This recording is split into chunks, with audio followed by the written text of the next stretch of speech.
La grandeza de Sierra Nevada condiciona la ilusión del paso del tiempo y hace pensar que frente a esta espléndida cumbre de Sholair, como la llamaban nuestros antepasados árabes, solo cabe rendirse ante la síntesis misma de la belleza.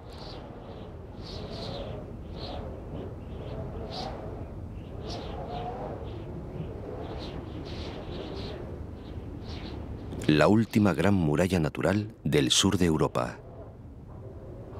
12 cimas que son el techo de la península, donde la nieve eterna se funde al sol.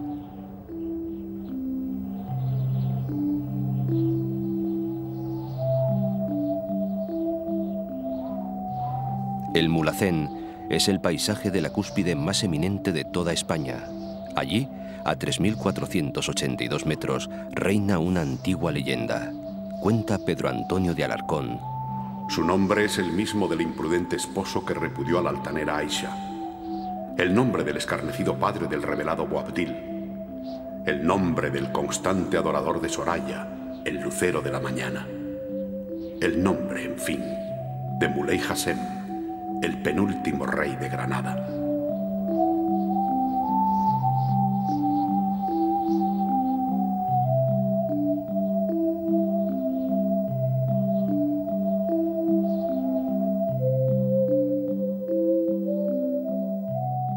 Se dice que cuando fue destronado por su hijo Boabdil, el rey se refugió en la alcazaba de Mondújar.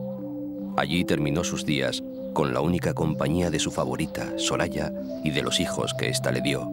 En su inevitable tristeza, rogó que su sepultura estuviera en un paraje tan ignorado y solo que no pudiese turbar nunca la paz de sus cenizas, la vecindad de hombres vivos ni muertos. Su mujer y sus hijos cumplieron religiosamente tan solemne encargo, sepultando los restos del infeliz en lo más alto de la sierra, allí donde nunca posa el hombre su planta, ni llegan jamás los rumores de la vida.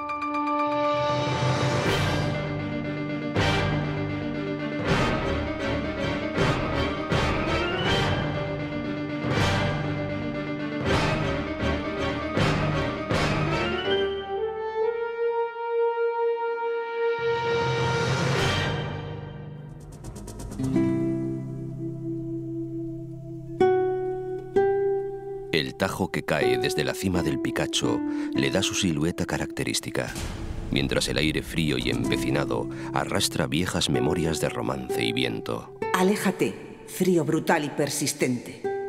¿No ves que la montaña necesita el silencio para contar los recuerdos? La cara norte atesora las paredes rocosas más verticales de toda Sierra Nevada.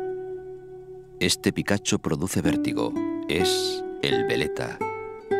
La segunda cima más alta, la gran montaña lejana que ansiaban los viajeros románticos a su llegada a Granada, donde se asistían de viandas, contrataban arrieros y caballerías y reconfortaban fuerzas para emprender la aventura de su ascensión.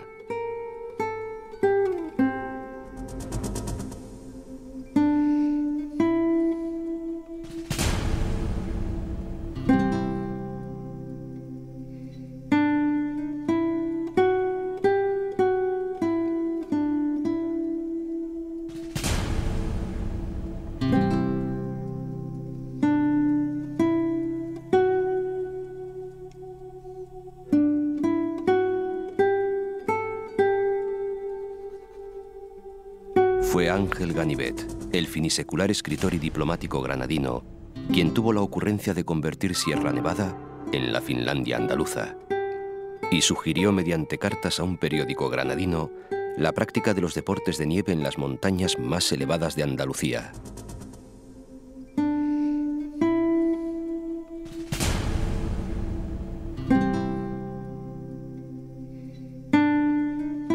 Siempre al fondo, Granada.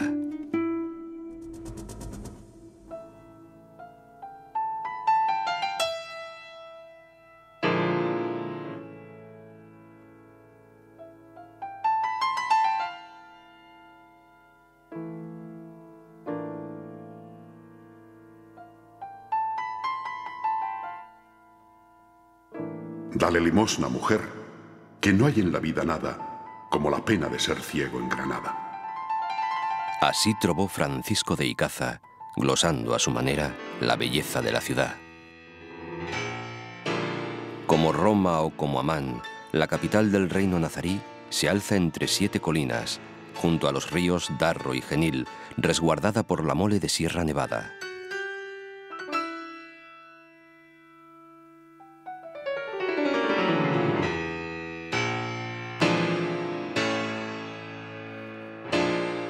Ibn Zamrak, uno de los más famosos poetas de entre los moros, cantó: La ciudad es la esposa que se muestra al monte, su marido. Última capital de Al-Ándalus, el rey nazarí Boabdil la entregó a los reyes católicos el 2 de enero de 1492. La larga permanencia árabe la dotó de todos los monumentos imaginables y la convirtió en todo un museo histórico y artístico en exposición permanente al aire libre.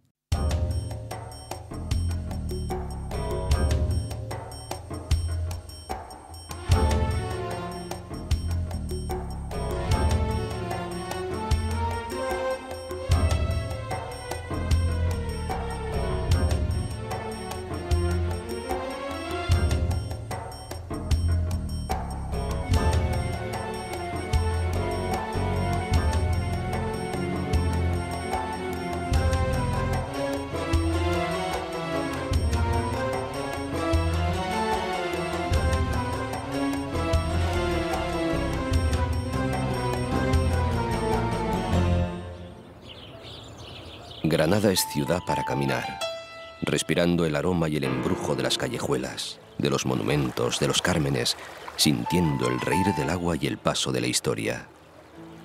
Rodean a la muralla de esta ciudad protegida por la divinidad amplios jardines y árboles frondosos, hasta el punto de que las piedras parecen desaparecer detrás de ellos. Granada es su Alhambra, que es del mundo, y su albaicín, amontonado sobre la colina, alzando sus torres llenas de gracia mudéjar.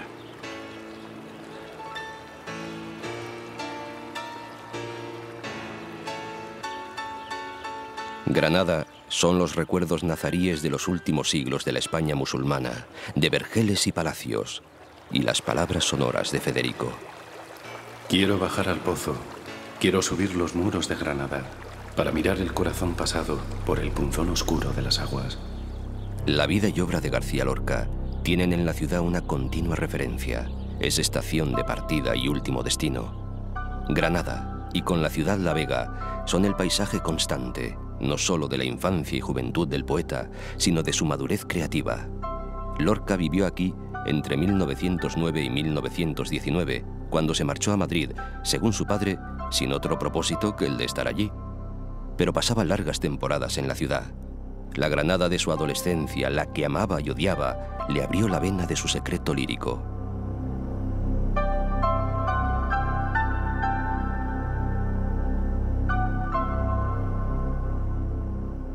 Lorca reflexiona sobre la ciudad, paraíso cerrado, sobre su pasado y presente mestizo, cristiano, morisco, judío y gitano, sobre los recuerdos y los amigos, sobre el paisaje, los amaneceres.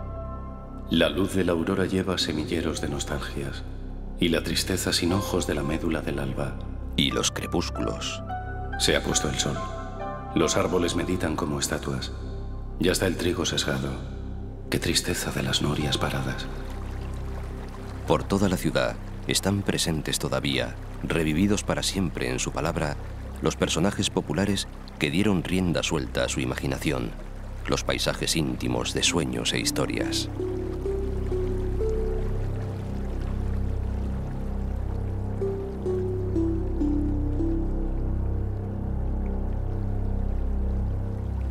Y la huerta de San Vicente, antes llamada de los Mudos, un regalo que Federico García, el padre, hizo a su familia, una apacible casa de veraneo.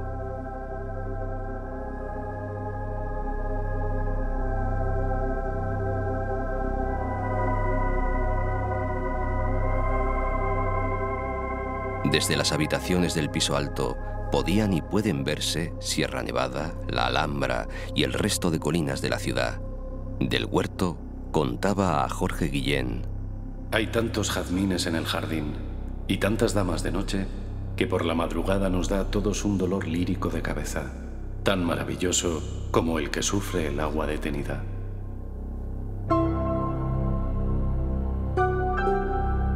A la huerta de San Vicente, rodeada por negras higueras y coronitas de agua, volvió el poeta pocos días antes de la sublevación del 36, buscando la tranquilidad para trabajar en nuevos proyectos. Un regreso final que terminaría en la locura de una guerra civil. Si muero, dejad el balcón abierto.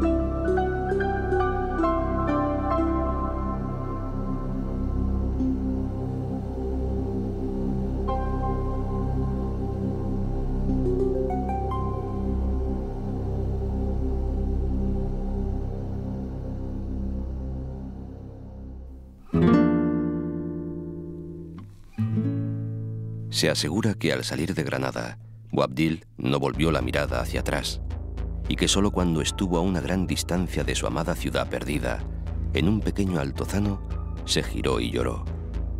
Y se cuenta que su madre, Aisha, en vez de consolarle, le amargó con una crueldad que no merece la pena recordarse. En cualquier caso, recordando aquel hecho legendario, el portezuelo al sur de Granada, donde se sitúa la anécdota, se llama El Suspiro del Moro.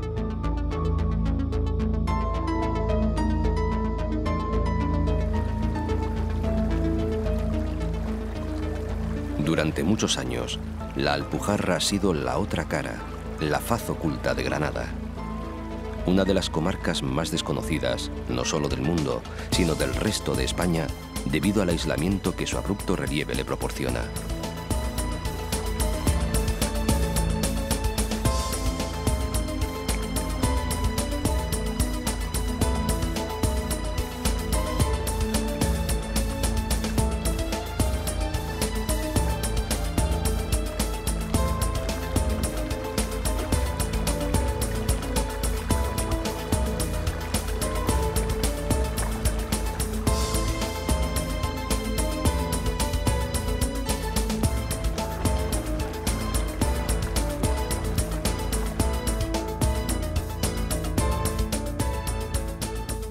Atraídos por la riqueza minera de Sierra Nevada y gracias a su proximidad al mar, entraron a ella los fenicios, cartagineses y griegos, estableciendo estos últimos junto a los romanos algunos poblados. Pero los 800 años de cultura árabe son los que le dieron su indiscutible personalidad, desde el nombre hasta la arquitectura, desde el sistema de regadíos a la gastronomía. Y el carácter de los alpujarreños viene de esos siglos.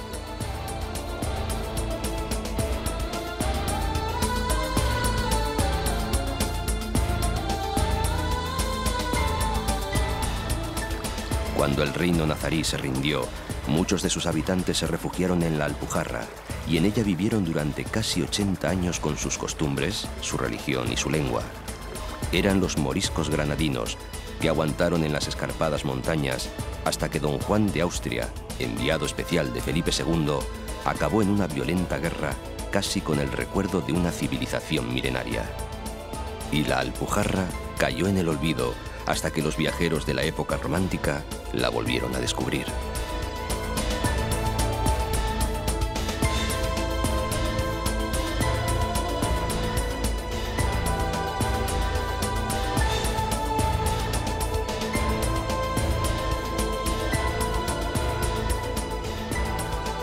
Lanjarón, que es la puerta principal, se abre como una exclamación lujuriosa de la naturaleza.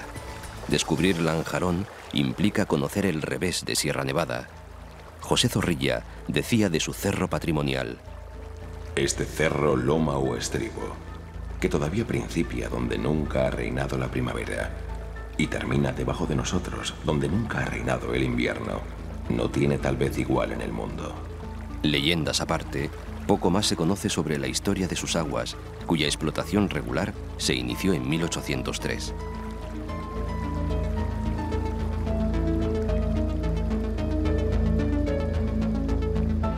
Este campo de las fuentes saludables, o Al-Lanchar, recibe al visitante con su fuente de las Adelfas, donde la gente llena sus garrafas, y un cierto aire decimonónico propio de los sitios donde una burguesía provinciana iba a los baños.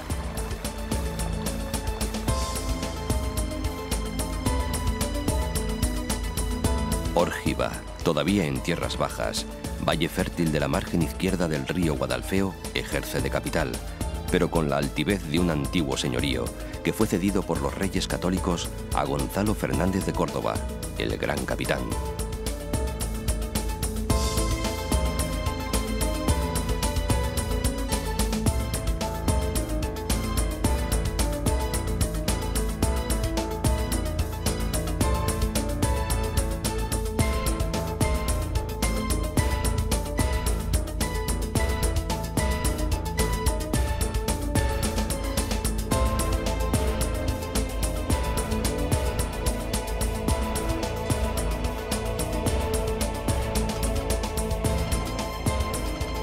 Luego la tierra se empina por la Alpujarra. Pampaneira supera ya la cota de los 1000 metros. La plaza, cerca de la iglesia, presume de artesonados mudéjares, pero lo recomendable es perderse por sus callejuelas.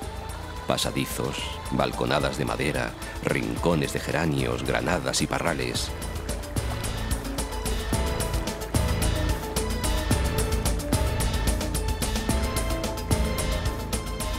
Fuentes medicinales y la de Chumpaneira, que cura otros males. Sus aguas, dicen, son mano de santo para pillar novio y asegurarse la descendencia. Garantizan que los jumaos, como también se conoce a los pampanurrios, son gentes que saben de vinos y mucho más de compartirlos. Ni más arriba ni más abajo, me quedo aquí. Este es el eslogan que Bubión ha extendido por todo el mundo. La torre de su iglesia sirvió de defensa de los hombres de Aben Humeya en la guerra de las Alpujarras.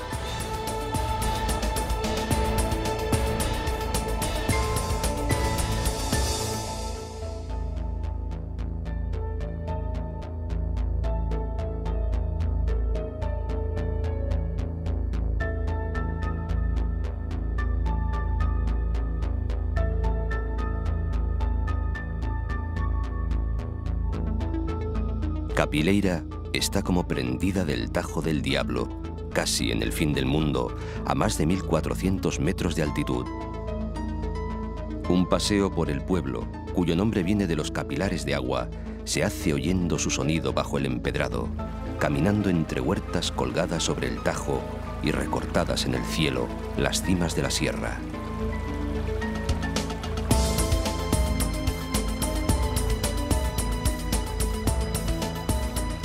Calles empinadas y viviendas situadas de manera escalonada, con tejados planos que sirven de terraza a la casa situada más arriba.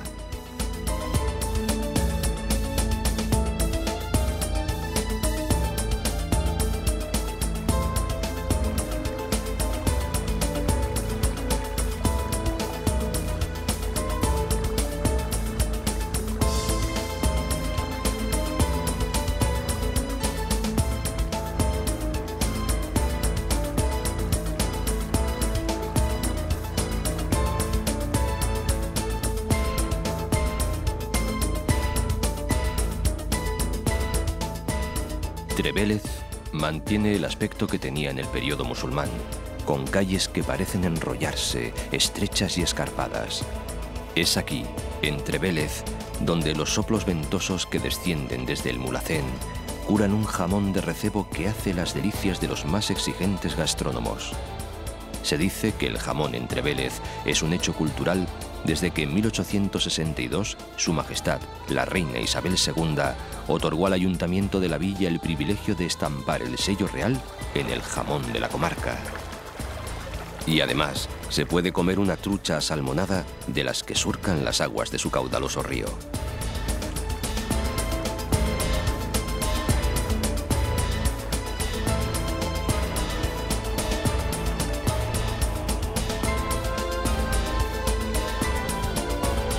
También, al amparo de Sierra Nevada, se extiende la Alpujarra almeriense, la tierra que los moriscos abandonaron solo bajo la imposición de las armas.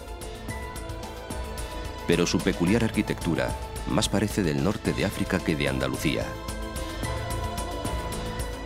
El último refugio de los moriscos de Al-Ándalus es un lugar único habitado por un pueblo abierto y hospitalario.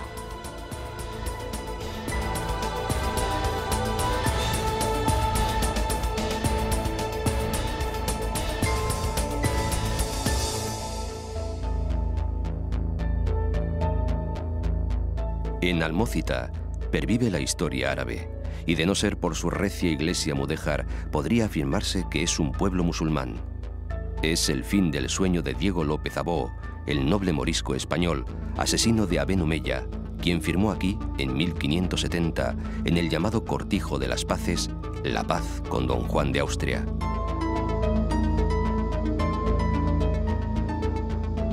La herencia andalusí se puede ver también en la fisonomía de Valor. Muy cerca, Yegen, uno de los pueblos más internacionales de la Alpujarra. Fue Gerald Brennan quien cantó las excelencias del lugar en su famosa obra Al sur de Granada, fruto de su estancia en tierras alpujarreñas entre 1920 y 1934, cuando, según él, vivía en busca de sí mismo.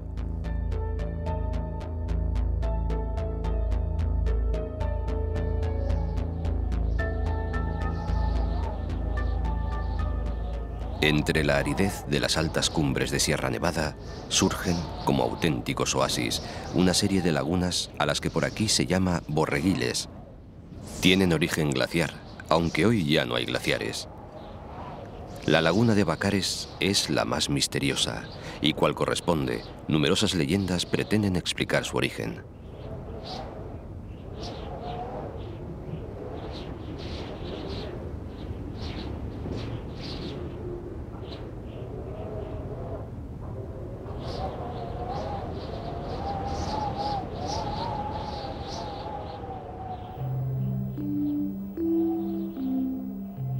La de la Mosca, en la hoya del Mulhacén, bajo su impresionante cara norte, recibe al río Valdecasillas por una preciosa chorrera que se considera el nacimiento del río Genil.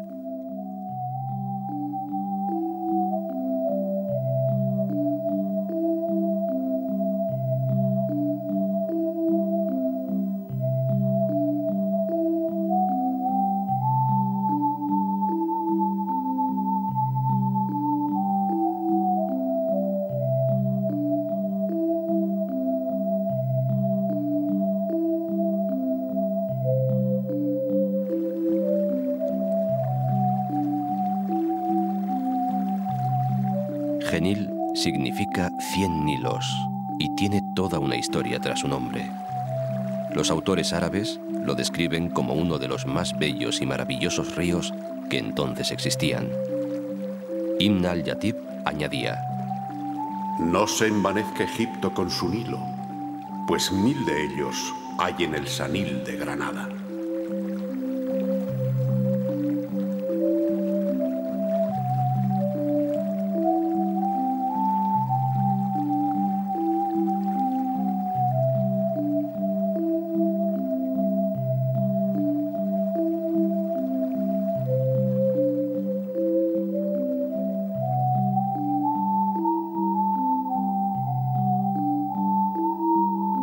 Al lado del embalse de Canales, Güejar. Aunque la primera población parece que data de la época de los visigodos, hay constancia de la existencia de canales y medios de cultivo que pudieron ser utilizados por los romanos.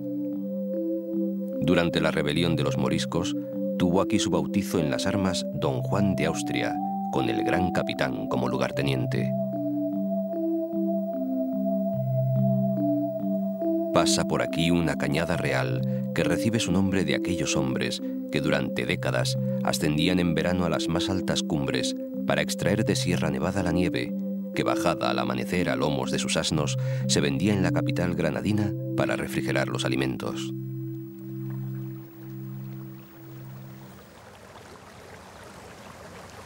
El agua nos devuelve a Granada. El río Guadalquivir va entre naranjos y olivos. Los dos ríos de Granada bajan de la nieve al trigo. Ay, amor que se fue y no vino. Granada no podría entenderse sin el agua.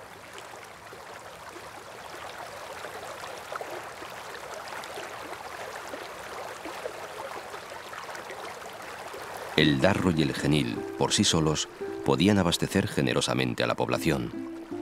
Sin embargo, el suministro a la Medina era bastante complicado, dada la situación elevada de la ciudad antigua, en la colina del Albaicín. Por este motivo, surge su típica muralla, que permitía descender a los habitantes hasta el lecho del Darro sin quedar desprotegidos. Guadalquivir, alta torre y viento en los naranjales. Dauro y Genil, torrecillas muertas sobre los estanques. Ay, amor que se fue por el aire.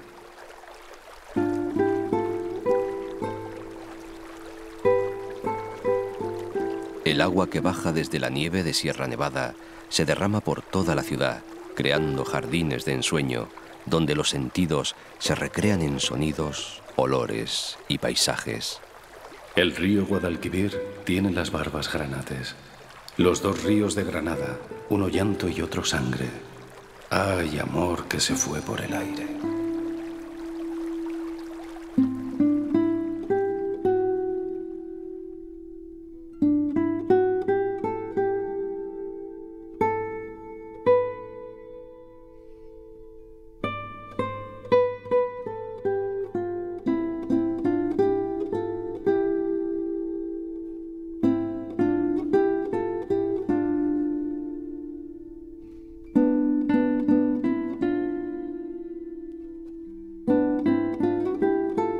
A pocos kilómetros de Granada, hacia el norte, se encuentran Biznar y Alfacar. En el año 1936, los rebeldes establecieron aquí un puesto militar para controlar una posible incursión republicana a través de la sierra. Desde el palacio del arzobispo Moscoso y Peralta, convertido por entonces en el cuartel general de la zona, quedan a la vista todo el horizonte de la Vega y la verticalidad pelada de Sierra Elvira. En la madrugada llegó la hora de la verdad, el momento de la saca. La zona elegida fue el camino de Alfacar. El vehículo que los conducía se paró ante un viejo olivar y sonaron los disparos.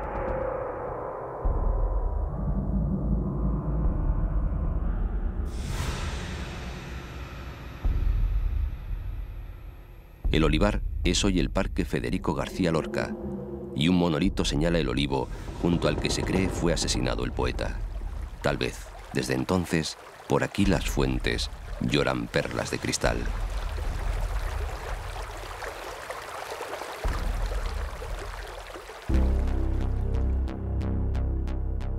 Junto al aeropuerto de la capital, Santa Fe, que fue campamento militar de los ejércitos de los Reyes Católicos durante la toma de Granada. Dice la historia que el campamento se quemó y que Isabel, para fortalecer la moral de sus tropas, ordenó construir en el lugar una población. Su trazado original tiene forma de cruz y su nombre le es dado como símbolo cristiano de la lucha contra los musulmanes.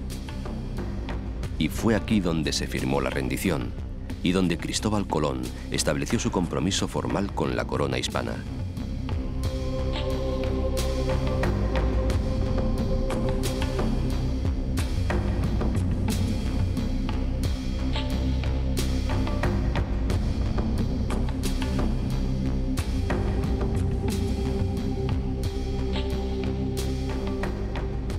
Fuente Vaqueros es el pueblo de Federico, donde llegara al mundo un 5 de junio de 1898.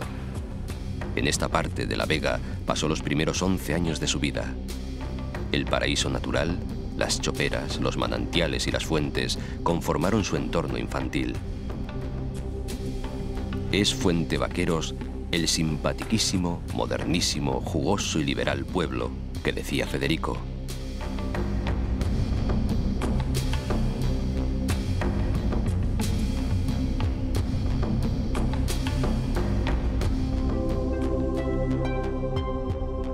La familia García Lorca trasladó más tarde su domicilio rural a Valderrubio, llamado entonces Asquerosa.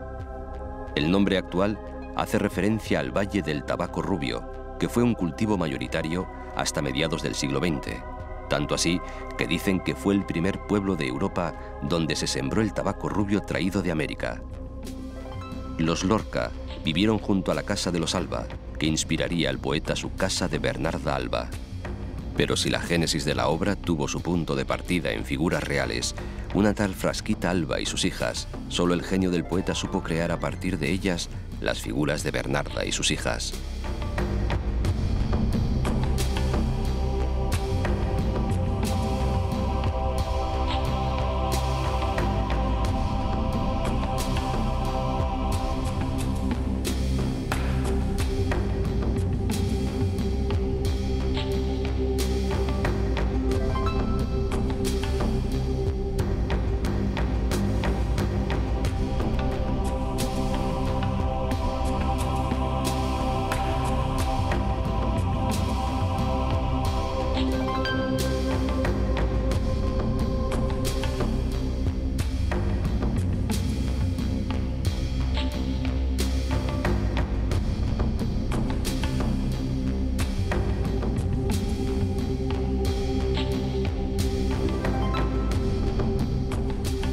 Illora refleja en sus empinadas calles sus raíces milenarias.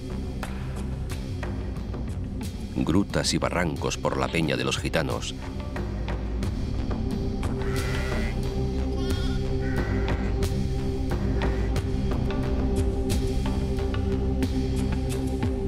y a la sombra del Pico del Morrón, en plena sierra de Parapanda, Montefrío, uno de los más bellos pueblos de Andalucía.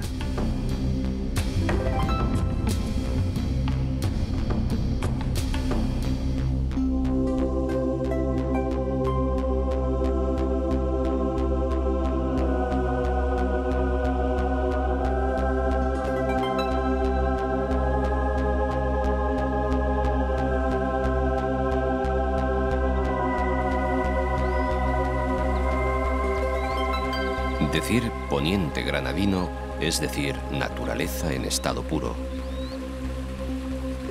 Los ríos excavan tajos que contrastan con el apacible ambiente de otros parajes, mientras la serranía calcárea dibuja relieves increíbles.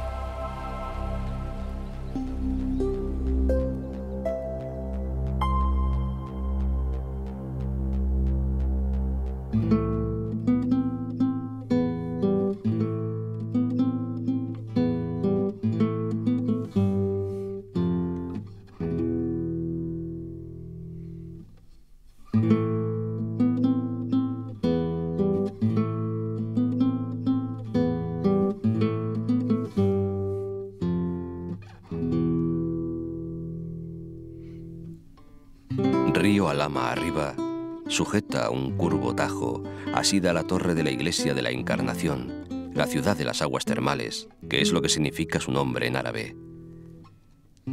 A esta Alhama de Granada, los romanos la llamaron Artigui Lucensis y construyeron el puente que lleva a los baños y a las pozas de agua caliente, junto al río, en las que se baña mucha gente en invierno. Luego los árabes consolidaron la población cerca del manantial. Alhama se levanta sobre los tajos y por sus calles surgen a cada paso fuentes, blasones, fachadas y monumentos que cuentan su origen y su historia. Buena parte de la ciudad fue gravemente afectada por un terremoto en 1884, pero se reconstruyó respetando la arquitectura tradicional por iniciativa de Alfonso XII.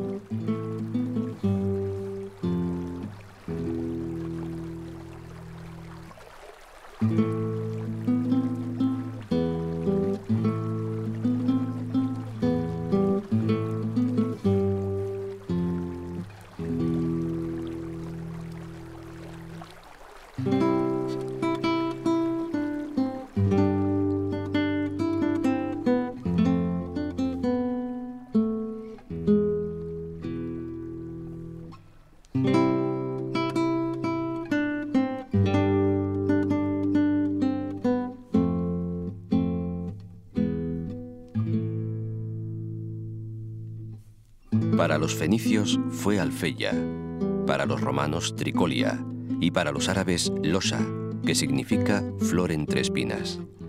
Todo ello evidencia su antiquísimo origen. Es agreste y pintoresca. Por encima de la ciudad, todo es salvaje y estéril, mientras que en su parte inferior medran la más rica vegetación y el más fresco verdor que imaginar cabe. Las palabras de Washington Irving guardan hoy el mismo significado. Loja está arracimada en torno al valle por donde baja el Genil. Calles estrechas, dominadas por la alcazaba. Para Zorrilla es la cuna de su angélica Moraima, la esposa de Boabdil. Moraima, la flor de Loja, la azucena de Aliatar, la gacela de ojos garzos, cuyas niñas de azul cielo eran fuente de consuelo para el viejo militar. Tan hermosas palabras no bastan para una ciudad que ha sufrido innumerables avatares como consecuencia de guerras y escaramuzas. Rindiendo a Loja, comenzaron los reyes católicos la definitiva campaña contra el moro. Y aquí empieza la sangre. El llano sería un llano rojo si toda la que allí se ha vertido sucesivamente rejuntase en la misma hora. No hay en el valle un tronco viejo, no hay una peña que no hayan visto una agonía. Loja de los caudillos, donde el gran capitán vivió apartado de la corte. En el siglo XIX sufrió la represión del general Pavía. La Loja del Espadón Narváez, otro hijo ilustre que fue gobernante favorito de la reina Isabel II, guarda el recuerdo del duque de Valencia. Hoy, vencidos siglos, batallas y caudillos, Loja es famosa por sus dulces y por sus truchas.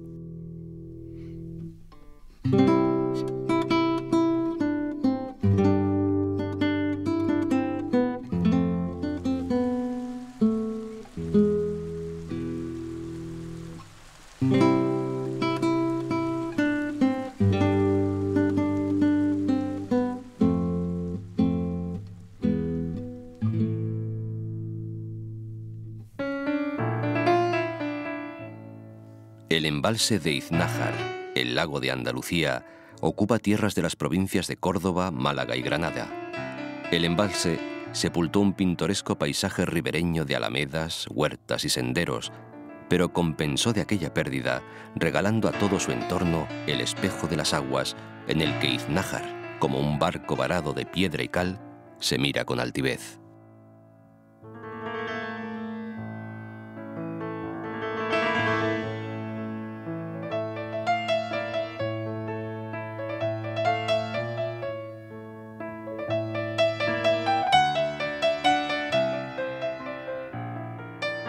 Archidona tiene una plaza ochavada que oculta una ermita rupestre y otra, la de la Victoria, que ejerce como centro ceremonial de la vida ciudadana, lugar de cita inevitable donde las gentes se reúnen para hablar de sus cosas, tomar un trago o inventar, si es preciso, una nueva historia de enamorados.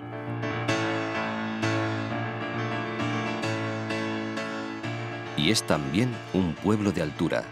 El primitivo recinto de Huella andalusí se yergue sobre un cerro enhiesto.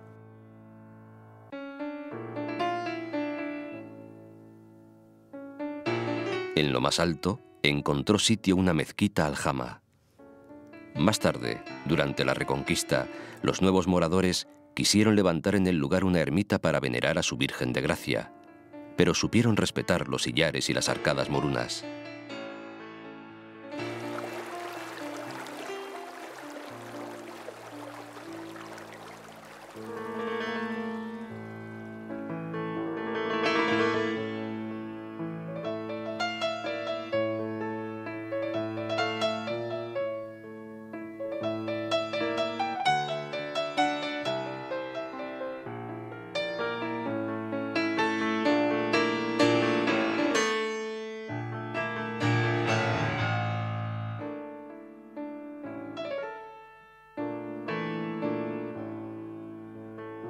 No lejos, entre campos de olivares, se levanta Rute, famosa por sus anises y el sabor de sus ricos dulces de Navidad. Parece comprobado que antes de que el coñac de Jerez le desplazase, España era un país que bebía anís mayoritariamente. se le tenía por una bebida sana, a la que se atribuían toda suerte de beneficiosas propiedades. A unos 3 kilómetros se conservan las ruinas del primitivo pueblo, Rute el Viejo, que sufrieron las vicisitudes propias de los pueblos fronterizos, cambiando de manos en numerosas ocasiones.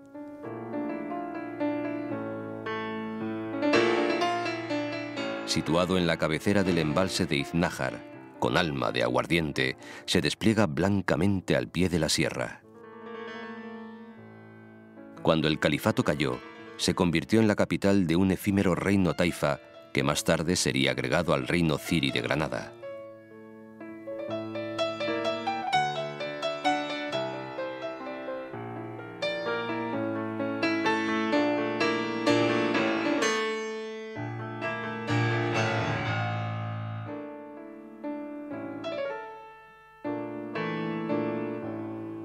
El casco urbano de Lucena flota entre los olivos, mientras la Madonna de Araceli vela por sus hijos desde el elevado balcón de su santuario.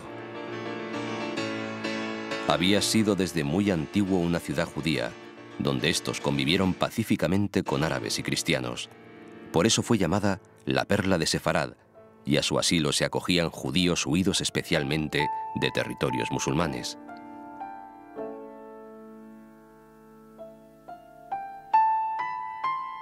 Lucena desarrolló iglesias, ermitas y magníficos edificios, y cuentan que Boabdil estuvo preso en su castillo tras su captura en la batalla de Martín Gonzalo.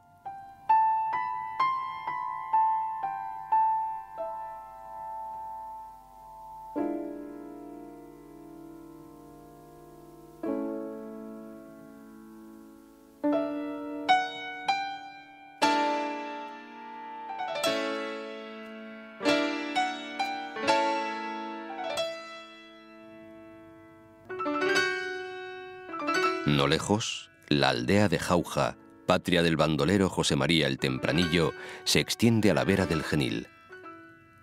A corta distancia, sobre el fronterizo Genil, el embalse de Malpasillo, que desde las colas sirve de refugio a aves acuáticas que por aquí invernan y se reproducen.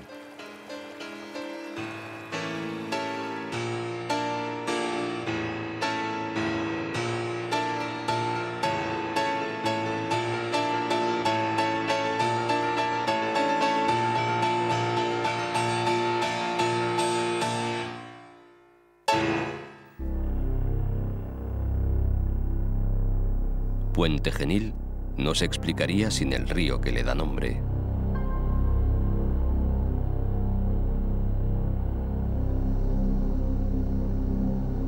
Abraza el Genil a la antigua puente de Don Gonzalo en un ceñido meandro, balcón fluvial al que se asoma el barrio bajo, mientras la Puebla más cosmopolita, Matallana, da la espalda al río y crece por la colina al otro lado del renovado puente.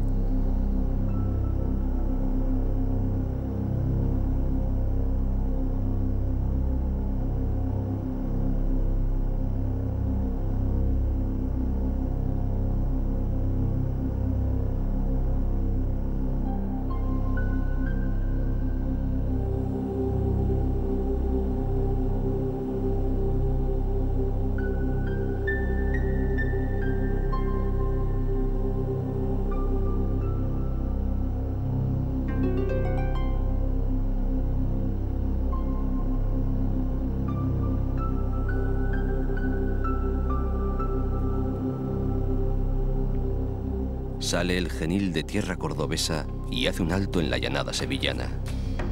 A buen seguro que Washington Irving, en su camino hacia Granada, buscando las fuentes del río, debió prestar atención a los labriegos de estos pueblos que sin descanso, de sol a sol, trabajaban los campos dorados.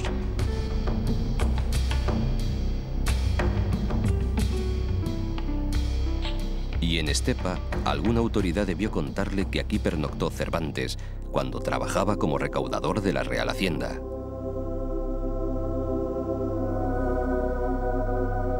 A caballo entre la sierra y la campiña, iglesias y conventos hablan de una época dorada, que según cuentan, se inició gracias a la Colchona, mujer de un transportista del pueblo que distribuía los mantecados que elaboraba en los pueblos del camino que llevaba a Córdoba y hasta en la propia capital. El éxito de tan delicioso bocado fue tan grande que pronto se propagó incluso fuera de nuestras fronteras. Hoy, la singular obra maestra se ve complementada con otras piezas no menos deliciosas: mazapanes, polvorones, roscos de vino, alfajores. Astigi, nombre por el que se conocía en la antigüedad a Écija, fue ocupada por los romanos en el año 208 a.C. Su situación geográfica, a orillas del Genil, que era entonces río navegable, y por encontrarse en el centro de la Bética, por donde pasaban las más importantes vías comerciales, la hicieron crecer rápidamente, cobrando gran importancia. Fue después visigoda, árabe y finalmente cristiana.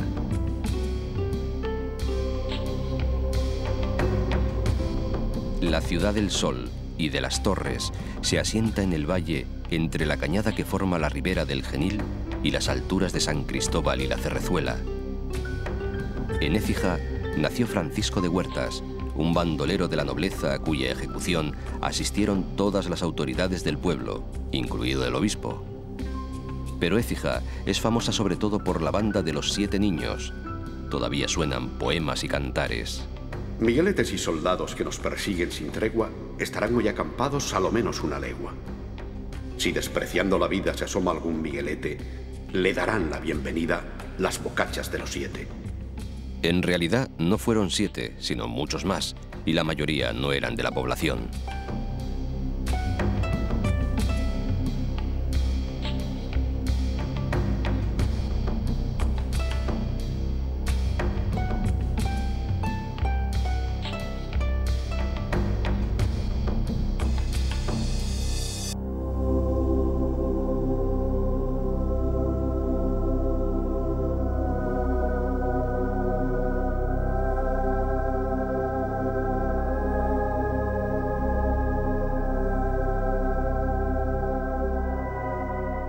Desde Écija torna el Genil, gran misterio, a la jurisdicción cordobesa.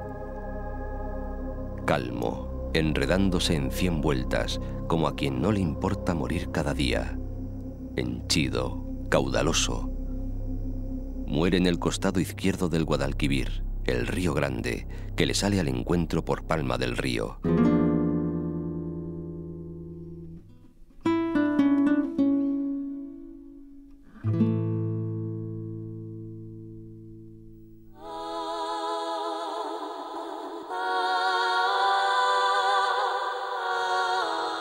Palma es un balcón sobre Sevilla, y su influencia se percibe tanto en el acento de sus habitantes, cuanto en los rasgos de su arquitectura, proclive al ladrillo, la azulejería y el color ocre.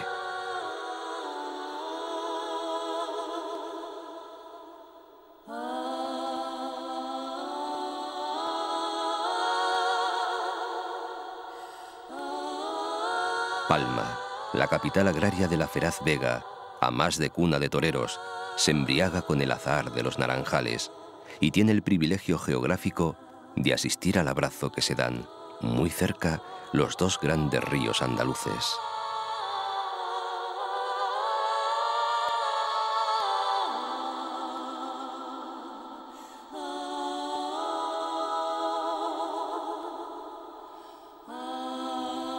Ríos nuestros, recurrentes de historia, amigos de coplas y fandangos, testigos de una mirada que de lejos viene y que pervive entre recuerdos y sueños.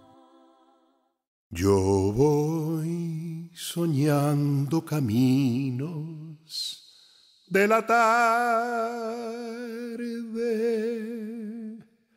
las colinas doradas, los verdes pinos y las encinas,